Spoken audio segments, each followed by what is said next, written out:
Em 2007, a polícia encontrou um homem desacordado dentro de um carro destruído em São Paulo. Ele havia batido o veículo e ficado em coma por 24 horas. Quando acordou, os médicos disseram que era um milagre estar vivo.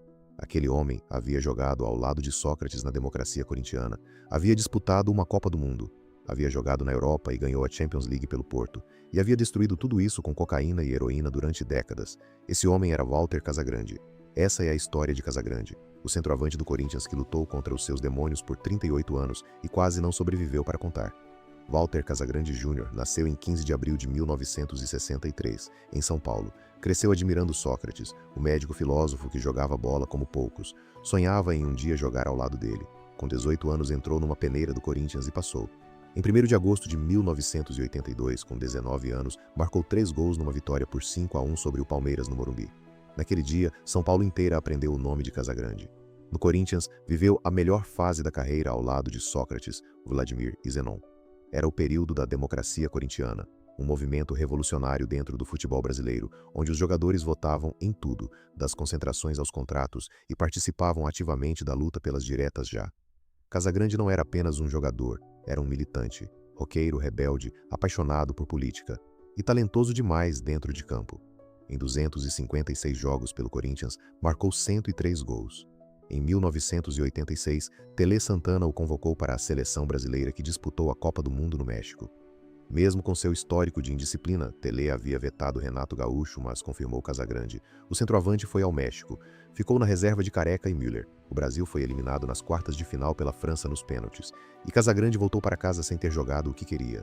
Com a projeção da Copa foi para a Europa, primeiro para o Porto, onde foi campeão da Champions League de 1987, depois para o Ascoli e o Torino, na Itália, onde fez grande sucesso. 8 anos na Europa, títulos, dinheiro, reconhecimento e drogas, sempre as drogas. Casagrande revelou em seu livro que começou a usar drogas ainda na adolescência e nunca parou.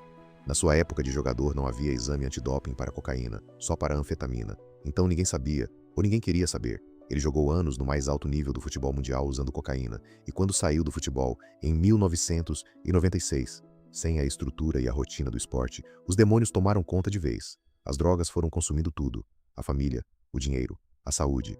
Casagrande chegou a ter surtos psicóticos e alucinações com visões demoníacas, resultado direto do abuso de cocaína e heroína misturadas.